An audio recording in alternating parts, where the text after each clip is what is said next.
Ako kasi may nabalitaan. Alam mo naman dyan sa Kamara, bawat boto may presyo. Bawat boto may presyo. Ang tanong ko sa'yo, ikaw na sip-sip. Ako nagtatanong lang Magkano, sir? Yung totoo, magkano? Ako nagtatanong lang Magkano ba ang pagboto ng yes?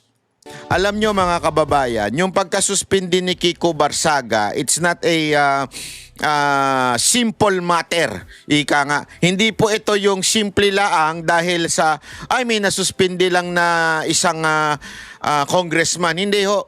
May malupit na dahilan.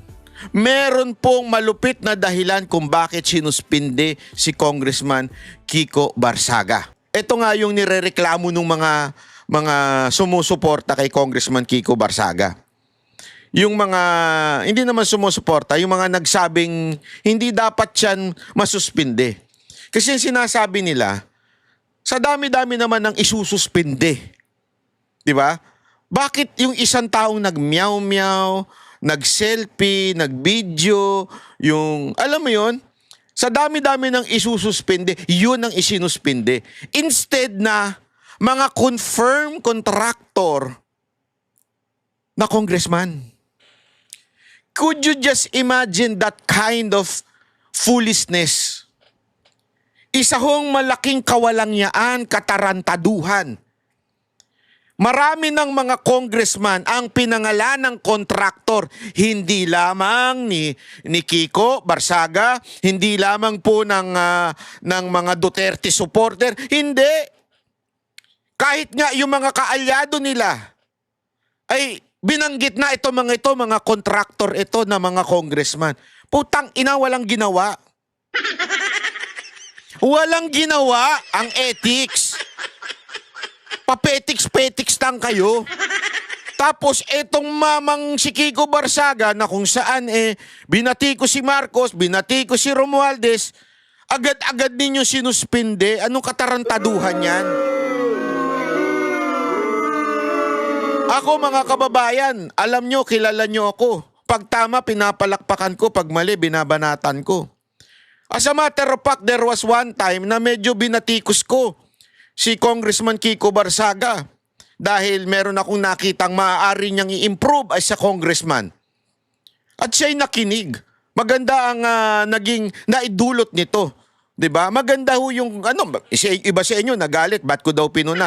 Hindi ko kasi tayo ganun Ang Banateros o lalong-lalo na si Banatbay, hindi po yung ganun na pagka sisip-sip lang dahil pareho kayo ng political agenda. Hindi. Pag tama ako, palakpakan. Pag mali, banatan, kahit pa kaalyado ko, kahit pa kakulay ko, kahit pa kaamoy ko. Di ba? Ganun si Banatbay. Kasi prangka ko walang nagbabayad sa akin, walang nagsusustento sa akin, kayo lang mga viewers ko. Kaya hindi ako takot na bumatikos ng kahit sino man na sa tingin ko nagkakamali. At there was one time na batikos ko si Congressman Kiko ng maayos. At nakita ko naman na nag-improve din siya at gumanda ang kanyang lalong yapak. Di ba? Pero ito, malaking katarantaduhan ito. Malaking katarantaduhan na isuspendihin mo ng 60 days dahil lang sa ganun.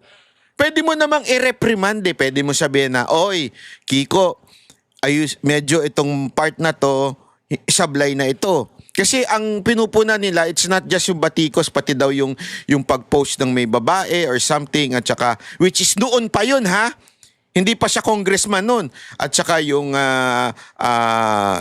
may hawak na pera, na hindi pa rin siya congressman noon time na yun, yung tatay niya. 'Di ba? Tatay niya ba yung lolo niya? Nakalimutan ko na. Tatay niya ata, yun. 'Di ba? So, ano ibig ko lang sabihin? Yun ay mga maliliit na bagay. Siguro it's a small, hindi ko sinasabing tama yun Sinasabi ko maybe it's a small mistake na hindi naman apektado ang kalalagayan ng bansa. Hindi naman nauubos ang pera ng taong bayan. Hindi mauubos yung tax dahil lang doon sa pag-post niyang yun. Eto mga putang inang congressman na ito na contractor, yan ubos ang pera natin. Yan po ang umuubos ng pera natin. Bakit? Kaya nga sila contractor eh. Gumigit na sila eh. Kumukonyat sila, paldong-paldo sila doon sa pera eh. Dahil pag sila nagpasok, sila kikita, tangina congressman ka, kumita ka sa gobyerno. Anong kagaguhan yon? Tapos yung ethics complaints, nga, petiks lang. Pupuruhan ko kayo ngayon, kayong ethics complaint, kayo, lalo ka na Abalos. Mag-antay ka dyan. Kung nanonood ka Abalos, mag-antay ka dyan. Meron ako sa isasabing malupit, baka wag ka sanang pikon. Hindi, alam nyo kasi, yan yung isang bagay. Sabi ko nga sa inyo hindi ko naman close. Hindi ko pa nakakausap ng personal yan si Kiko. Pero mali talaga yung ginawa nyo. Mali talaga eh. Maling-mali. Kalokohan, kagaguhan. O panoorin natin ito nang malaman pa po natin tong balitan to. 6 na pong araw sinuspinde si Cavite 4th District Representative Kiko Barzaga dahil sa kanyang kontrobersyal na social media post. Inutusan din si Barzaga ng Kamara na burahin ang mga naturang post sa loob ng 24 oras. Ang sagot ni Barzaga sa kanyang suspensyon sa unang balita ni Darlene Kai. Kayo po na nakaupo, subukan nyo namang tumayo. At baka mamyaw-meow-meow. Good afternoon. Good afternoon, Kiko. Kumusta na yung kaso ni Tito Romuald? Hindi ako pwede maging congressman, ano? Hindi talaga ayoko. Ako, itinutulak ko sila Boss Dada na ayusin yung party list. Sila Boss Dada, si Coach Oli, yung mga formal yan. Pero ako, hindi ako talaga. Ayoko talaga. Magsasayaw lang ako dyan. Suspendido kaagad ako. Ayaw sumagot. Ayaw sumagot. Natatakot. Ay! Yung babae na yun ang bastos. Yun ang bastos yung babae na yun. Yun dapat ang suspindihin. Kung ako yun, do not touch my cellphone. Hinawakan yung cellphone, di naman kanya. Ano yun? Snatcher? Snatcher ka, madam? Bakit may nawakan yung cellphone? Bakit mo kinukuha? Snatcher ka? Dapat idemanda mo yan. Huwag ganyan. Nagalit na si Rep Garin. Naging kontrobersyal si Cavite 4th District Representative Kiko Barzaga sa mga video na ito na siya mismo ang nag-post sa kanyang social media pages. Mga post din ni Barzaga ang basehan ng committee report ng House Ethics Committee na pinagtibay kahapon sa plenaryo. Inirekomenda ng komite na suspindihin si Barzaga. Nakita niyo ba yung post na yon? Nag-aabot lang naman ng pera dun sa babae. Tumutulong na nga eh. Ano ba masama dun? Hindi, di ba? Yung babae, nagkakape. Nagkakape yung babae, hawak-hawak niya yung kape. Sabi, Sir Kiko, ano naman, tulong naman dyan, pang enroll lang. Okay, sabi ni Kiko. Okay, ito na. Sir, hindi ko kasi maabot kasi hawak ko yung kape. Baka matapunan ako nung kape. Pwedeng pakisingit na lang dyan. Kaya isiningit ni Kiko Barzaga. Kayo naman. Gago! Kasi ang dumi ng mga isip nyo eh. Kayo nga may mga kabit eh. Wag nyo sabing hindi. Putang ina nyo, alam ko yan. Alam ko yan. Sabi ko nga sa inyo, yung mga... Kaya ako bisit na bisit sa mga hindot na yan. Yung mga congressman. Alam ko yan. Sabi ko nga sa inyo, meron ako nakasabay sa aeroplano. Aeroplano pa lang to, Ito. Ang tingin doon sa mga girl, syempre, yung mga blondie-blondie, tsaka mga petit, mga mukhang mga Haponesa yung mga girls. Pag tingin talaga, naku, di ko na sasabihin, dalawang congressman yon. Kilala ko yun, maingay yun. Putang inang yun. Ang ingay-ingay nun. Sabi ba naman, tinawag niya yung kanyang security.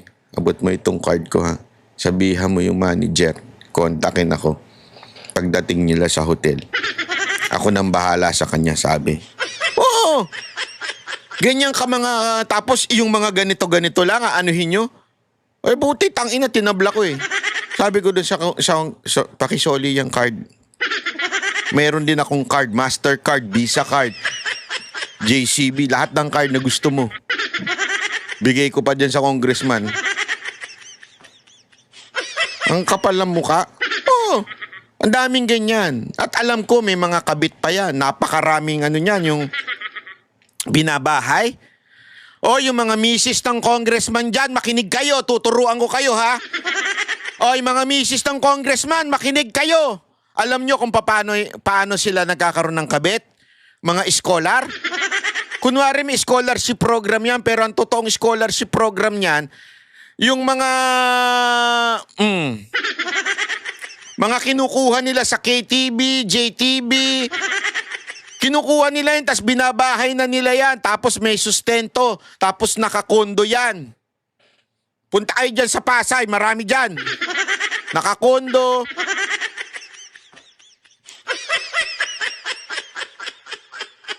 Kasi mahal sa BGC kaya hindi nila kaya. Kaya sa Pasay lang sila nagkokondo, kinokondo nila doon. Para pagka-uwi nila galing probinsya, pupunta sila, nandun na, nakakondo na. Tapos pinababantayan pa yan sa security, bawal sila lumabas. Sakal na, nagre-reklamo na nga sa akin yung iba. Sabi nila, Banat Bay, ikaw na lang magpaaral sa amin kasi sakal na sakal kami dito sa mga congressman. Oo, sabi ko talaga sa kanina, sensya na, hindi ako umano sa mga ganyan. Pagpe-pray ko na lang kayo. Hindi, totoo, sinasabi ko talaga yung pasensya na. Wala akong pera, sapat lang sa akin to. Huwag kayong ano dyan. Oo, hindi, ba't ko sinasabi to? Totoo yan, ha? Hindi, yung mga kwentong iba, dagdag na lang. Pero yung mga kabit, talagang napakarami niyan. Tapos magagalit kayo sa mga ganito lang ni Barsaga. Zaga dahil sa ilang social media post niya na umano'y malaswa, nakababasto sa ibang opisyal ng gobyerno at nagsusulong ng pagkakawatak-watak. 249 ang bumoto pabor, 5 ang hindi, 11 ang nag-abstain.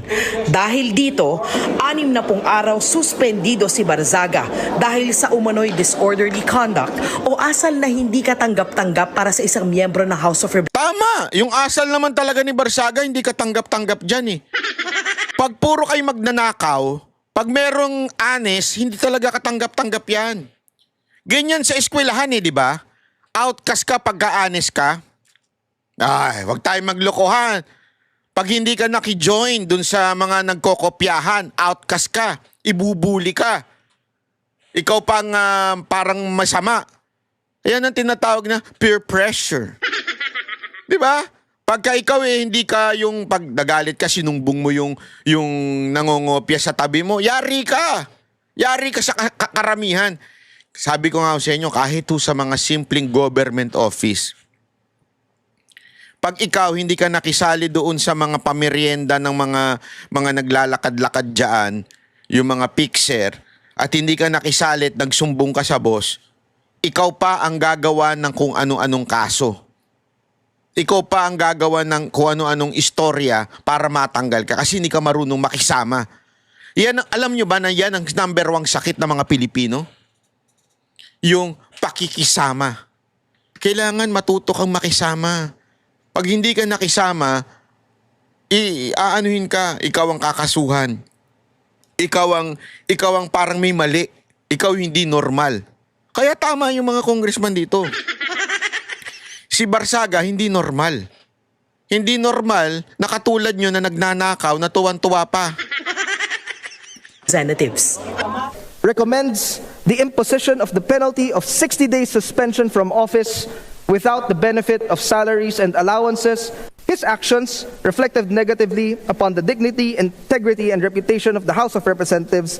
Consequently, the committee finds Respondent Representative Kiko Barsaga of the 4th District of Cavite guilty of disorderly behavior. Nagugat ito sa ethics complaint na inihain ni House Deputy Speaker at Antipolo Representative Ronaldo Puno at iba pang kongresistang dating kasama ni Barzaga sa NUP o National Unity Party. Ayon sa komite, lumabag si Barzaga sa rules ng Kamara base sa Republic Act 6713 o Code of Conduct and Ethical Standards for Public Officials and Employees.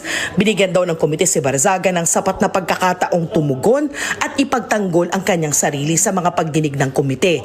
Pero ayaw nilang makipagtulungan ni Barzaga Barzaga. Hindi sumipot si Barzaga sa unang pagdinig ng komite dahil abala raw siya sa paglalaro ng video games noong gabi bago ang pagdinig. Bago pagbotohan ng committee report sa plenaryo, nagbigay ng pahayag si Barzaga.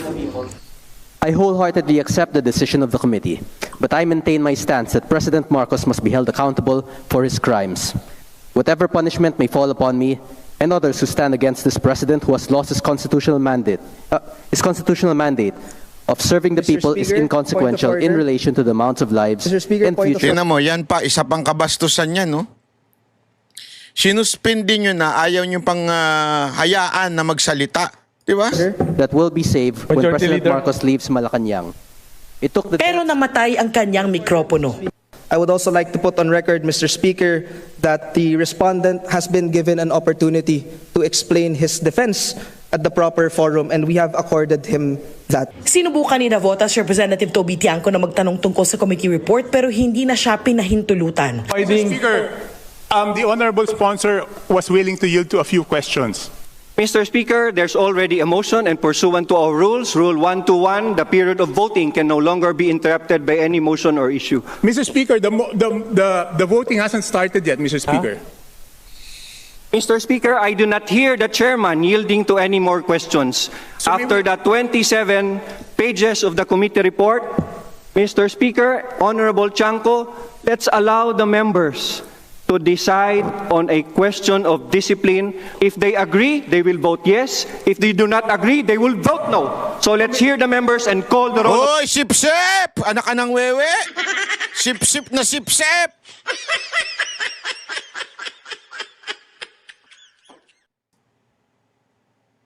Question lang. Maging honest naman tayo paminsan-minsan. Kasi balita ko yan eh. Ewan ko kung ano ha. Pero yan ang nadidinig ko eh. Merong bulong-bulungan dyan eh. Minadali nyo daw yan. Sobrang, sabi nga nila, urgent motion daw. Urgent daw talaga yan. Kailangan pagbotohan na para lumabas ang pondo. Magkano ang pagboto ng yes? Pakisagot nga ako, sir. Members. Pagkatapos ng botohan, ipinaliwanag ng ilang kongresistang bumoto ng hindi pabor sa committee report ang kanilang boto. Ang boto ko ay no, hindi dahil perpekto si Congressman Barzaga, pero dahil questionable para sa akin na minadali natin itong desisyon, hapon lang natin nakuha ang committee report na ito. Hindi po sa pamamagitan ng aksyong ginawa natin kay Representative Barzaga mababawi ang kredibilidad ng ating institusyon. Yawn. What we need is to bring the public's trust. Tama ka dyan ha. Minsan kasi mali din ito pero ngayon tama ka dyan. Hindi kasi minsan totoo, etong batang to, bagong congressman to eh. Minsan yung kanyang bitaw, wala sa hulog. Sa totoo lang, ha? Wala sa hulog yung minsan niyang bitaw. Para sa akin. Pero this time, tama yung, ano mo, yung banat mo.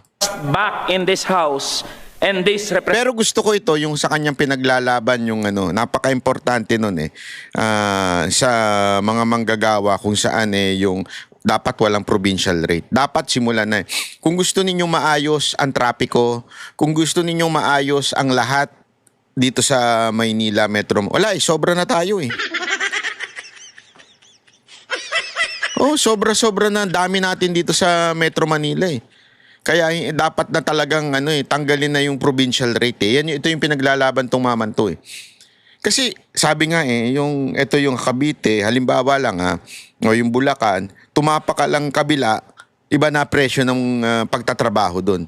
At ang dahilan talaga, karamihan ng mga naggagaling Cavite, Antipolo, Bulacan, Laguna, pumupunta pa sa Metro Manila para magtrabaho dahil doon sa mas mataas ang basic, yung minimum wage dito sa Metro Manila. Eh kung sa totoo lang, kung sila ay pareho lang, ang basic salary o basic o yung minimum wage sa probinsya, I don't think pupunta pa ng Metro Manila yung mga yan para magtrabaho. Kasi napakahirap ng mag-commute papunta ng Metro Manila. 'Di ba? Yan ang problema. At yun yung pinaglalaban tong maman to. Diyan, sa parte na yan, saludo ko dyan. Firmly believe that this move will not help us to move in that direction. Yan. Habang suspendido, walang sweldo allowance si Barzaga. Patuloy namin kinukunan ng pahayagang sinuspending kongresista. Bukod sa 60-day suspension, binalaan din si Barzaga na ang pag-ulit sa kaparehong asal ay magre-resulta sa mas matinding parusa. Inutusan din siya ng komite na burahin ang mga inireklamong social media posts sa loob ng 24 oras. Ito ang unang balita. Darlene Kai para sa GMA Integrated News. Ayan, ito naman yung iba pang mga reaction. Maganda kasi yung mga reaction ng ng mga kakapwa niya mambabatas. Sorry, hindi yan. Ito. 5 kongresista ang tumutol sa rekomendasyon ng House Ethics and Privileges Committee na patawan ng 60 araw na suspensyon si Cavite 4th District Representative Francisco Kiko Barzaga. 249 naman ang bumoto ng pabor at 11 ang abstentions o tumangging bumoto kaya ini-adapt ang findings ng komite. Ibig sabihin sa loob ng 2 buwan, walang tatanggaping sahod o allowances bilang mambabatas si Representative Barzaga. Yari? Sa hatol ng ethics panel na pinagtibay ng Kamara, guilty ang Cavite congressman sa disorderly behavior o hindi maayos na pag-uugali bilang isang kinatawan.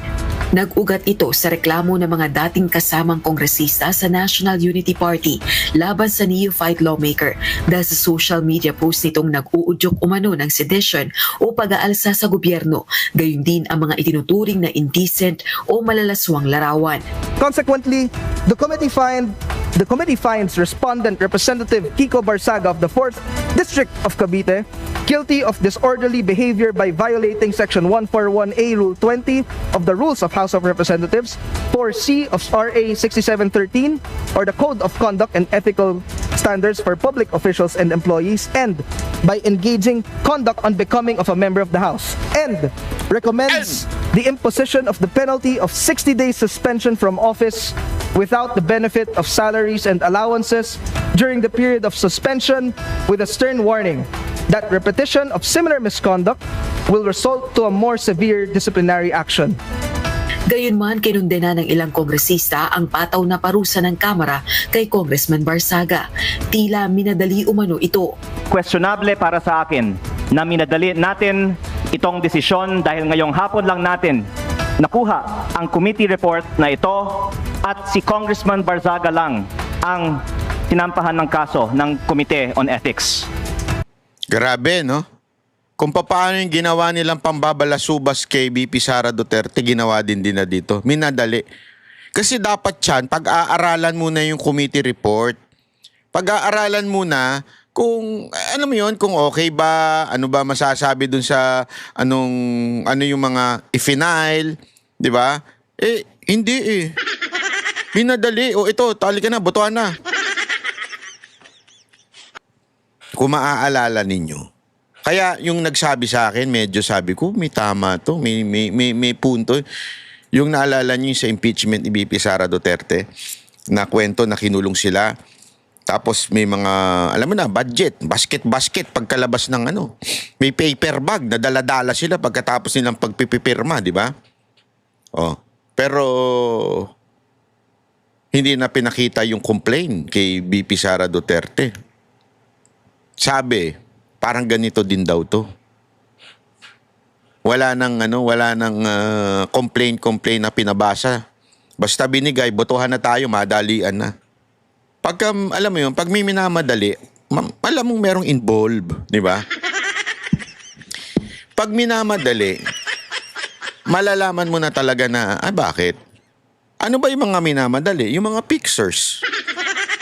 Di ba yung mga pictures? Minadali yun eh. Minadali ho yun. Para, alam mo yun, para mapabilis yung kung ano man transaksyon na ginawa. Bakit gayon? Ay, isa lang ibig sabihin nun. May perang involved. Ang boto ko ay no, lalo na dahil inuuna natin ang kaso niya kaysa sa mga mas seryosong isyong kinakaharap ng isa sa mga kasamahan natin. Isang kapwa kong Batanggenyo na nandito ngayon na bumoto sa kaso ni Congressman Barzaga. Hindi ba nakakahiya maging miyembro ng Kongreso dahil parang naging normal na meron tayong isang kasamahan na inakusahan na nagbayad para sa mahigit 100 billion pesos ng mga kontrata sa DPWH? Walang binanggit na pangalan si Congressman Leviste pero nakuhanan nito ng video na inakbayan si CWS Party List Representative Edwin Garjola habang nasa plenary hall. Ang inaakusahan nitong top contractor ng Department of Public Works and Highways o DPWH sa Kongreso. Isa rin si Congressman Garjola sa tinagurian ng Independent Commission for Infrastructure na contractors at inirekomenda sa Ombudsman na ireklamo dahil sa posibleng koneksyon sa construction companies na nakakuha ng flood control project sa gobyerno. Samantala, para naman sa ilang opisyal ng House Minority Bloc, labis ang parusang ipinataw kay Representative Barzaga. If he has indeed acted beneath the dignity of his office, then by all means, reprimand him, hold him to account. But discipline must always be commensurate to the transgression, and in this case, I believe this august chamber is responding with excessive severity. A reprimand being the initial and least severe action should have been the proper first recourse, especially where the conduct, while objectionable, does not involve corruption, criminality, abuse of authority, or behavior so grave as to render a member unfit for office. The speech may be harsh. It may offend sensibilities, it may jar our sense of propriety, but as long as it remains within the realm of expression guarded by the Constitution, this chamber cannot treat protected speech as punishable misconduct. Ayon naman sa isa pang party list representative, inuna pang parusahan ang nagsalita ng meow kaysa mga magnanakaw. Ano po ba ang mas mabigat na kasalanan? Ang magmeow o ang magnakaw? Nakaw. Ano ba ang mas mabigat na kasalanan? Ang mag-video at mag-selfie at mag-post ng pagkadismaya sa gobyerno ang isang batang congressman? O ang ginawang sistematikong pagnanakaw sa gobyerno? O at pagsimot sa bilyon-bilyong piso sa kaban ng bayan sa pamamagitan ng mga ghost projects? Naniniwala naman si kamanggagawa Party List Representative Eli San Fernando hindi maibabalik ang nawalang tiwala ng publiko sa Kamara sa akbang na ito laban kay Congressman Barzaga. May punto dito May punto dito. Hindi po sa pamamagitan ng aksyong ginawa natin kay Representative Barzaga mababawi ang kredibilidad ng ating institusyon. What we need is to bring the public's trust back in this House, and this representation firmly believe that this move will not help us to move in that direction. Tinanggap naman ni Congressman Barzaga ang desisyon ng Ethics Committee laban sa kanya pero iginiit na dapat ding parusahan si Pangulong Ferdinand Marcos Jr. sa mga krimen nito. I wholeheartedly accept the decision of the committee, but I maintain my stance that President Marcos must be held accountable for his crimes. Too many people have died and too much money was plundered from the Filipino people for us to stand down now. Rosalie Coz, UNTV News and Rescue. Alam mo, tama yung sinabi nila 'di ba? Ang dahilan nila kung bakit nila tinanggal si Barzaga dahil doon sa ugali niya. Alam mo, kahit sabi ko nga sa inyo, kahit ako, may part na nawiwirdoan ako sa mga mga galawan niya pang Gen Z. Hindi ko kursunada yung ganun Sa totoo lang ito real talk. Pero wala namang, hindi naman mabababoy ang Congress dahil doon. O pag tinanggal, babalik ba yung dangal ng Congress? Hindi. Bakit? Hindi naman yun na nagpababoy ng dangal ng Congress O yung honor ng Congress. Hindi naman yun. Ang nagtanggal ng dangal ninyo, yung pagnanakaw ninyo. Yung insertion nyo. Yung mga contractor ninyo na congressman. Yun ang talagang nagbaboy sa inyo. Hindi si Barzaga. Ano ngayon, kung medyo may pagka Gen Z ang datingan niya, may pagka-weirdo datingan niya, ano ngayon? Maapektuhan ba yung pera namin? Hindi naman Ganyan talaga ang Gen Z. Minsan nga, diyan, nagtambay kami diyan, nagkakape-kape kami diyan sa BGC, Tapos may mga dumating na Gen Z, Mga party people in the house, oh. Utang ina, naka-leather jacket, oh. Oh, naka-leather jacket, tas naka-bonnet. Sabi ko, to galing Baguio. Hayop po. Oh, tas sabi na, mga Gen Z to eh. Yung ginagaya siguro nila yung mga style na mga K-pop. Pero K-pop pangit naman. And dito to, ginagaya nila, sa loob-loob ko, ilagay nyo naman sa lugar yung panggagaya nyo. Sa K-pop kasi, sa Korea, malamig. Dito, ang init-init, kahit gabi, sobrang init, naka-leather jacket ka. Anong na itsura ng kilikili mo niyan? Ang bantot na. Pawis na yan. Diba? Pero ganun talaga mga Gen Z. Weirdo talaga minsan eh. Okay lang yun. Okay lang yun eh. Ang hindi okay, yung pagnanakaw sa bayan. Kaya okay lang yun. Nung nakita ko yung Gen Z na yun, sabi ko okay lang, basta magbayad ka sa restaurant ha. Huwag kang tatakbo.